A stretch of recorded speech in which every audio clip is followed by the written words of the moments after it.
My name is Marianne Morgan, and I am here to demonstrate how to make peanut butter balls for you today. Have you ever wanted a healthy snack that only takes a few minutes and it'll keep you feeling full throughout the whole day? Of course you have. Don't we all? And let it be healthy? Yes. So, I wanted to demonstrate how to make peanut butter balls. I already have it mixed together because it takes a little bit to incorporate all the ingredients. But I am going to tell you that I use 2 cups of peanut butter, all natural, so there's no additives in it. I used peanut butter powder, 1 scoop, to add to more protein. I used Quick Oats. Quick Oats are the best to use in this situation because they're the quickest way to go. Also, I used mesquite honey. It is from a local honeybee man, local honey farm. That is good for you because it helps with allergies. And they also say a spoonful of honey a day keeps the doctor away. And so I know that honey to me helps a lot. You can put it in coffee. You can put it in lots of different things instead of using regular cane sugar. So I use 2 teaspoons of that. I used 1 cup of dry milk, and I used a teaspoon of vanilla, and then I put about a half a cup of cranberries in it. So, today, as I'm going to roll up these peanut butter balls, I wanted to explain to you that peanut butter balls are very nostalgic for me because I grew up making them with my mom and my brother.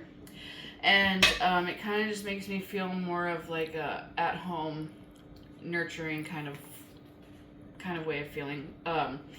Considering that I have been type 2 diabetic since 2017, and it's all because my unhealthy life choices that I made for a very long time led me to being diabetic. But I also have reversed it within that time, with the last, almost 10 years. So I do know it is possible, right?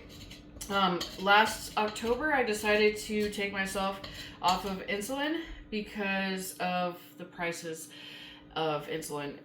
To me, it was an arm and a leg, and I knew that I didn't want to be dependent on another chemical. Considering that I was dependent on chemicals for like 22 years. So, the size of peanut butter balls that you want to make is about the size of the palm. Some people think that's too big. So if you think it's too big, just break it in half and make it tinier, about a quarter-ish. Then back to my health journey. I have had this thing called body dysmorphia for quite a while.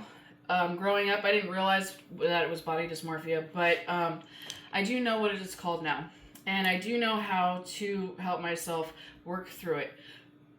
I would see myself, and for some reason, I would think I was just some big, like, blimp. And then later on, I would see pictures of me, and I was like, I don't know what I was thinking. I was so beautiful. So in order for me to start changing the way that I see myself, I had to start talking to myself better, treating myself better, and eating better.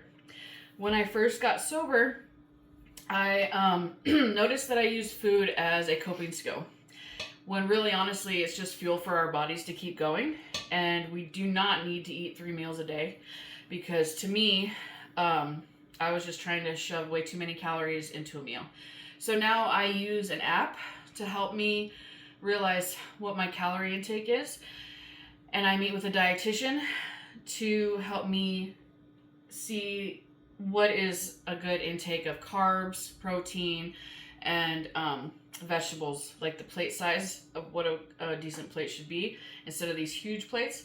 I do want you to know that for me to make healthier food choices, I had to start thinking healthier. And so I realized that a body in motion is a body that's capable of achieving anything they put their mind to. So I still incorporate food and meals into my daily life. I don't eat out. I don't drink soda. I don't eat candy. I'm just very mindful of how to make my body feel good is by what I put into it and by how I exercise. Exercise is a key part of keeping my mental health safe and secure as well. So, just like Stephen Covey said, the smallest habits lead to the biggest outcomes. I am more confident in my health journey and still enjoying the kitchen with family memories in my heart.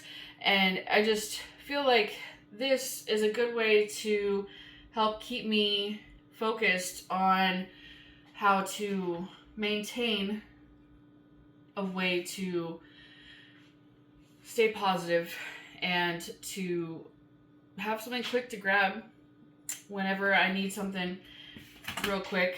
You know, instead of grabbing like chips or a candy bar, I just grab one of these after it's been in the fridge for at least 30 minutes. I like to put some in the freezer to last throughout the whole week.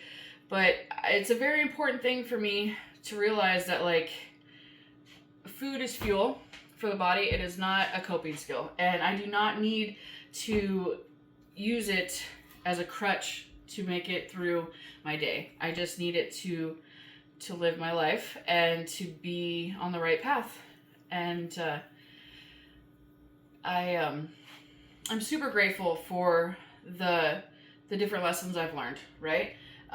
For me to not have to go and get my A1C checked every 3 months, I need to maintain healthy habits. And with these healthy habits, I'm learning how to be a better person and to also help others. I work with adolescents, and I realize that in doing so, the healthcare system implements healthy foods for them. And so I have to do the same for me to be able to help take care of other people. So I hope you have a blessed day.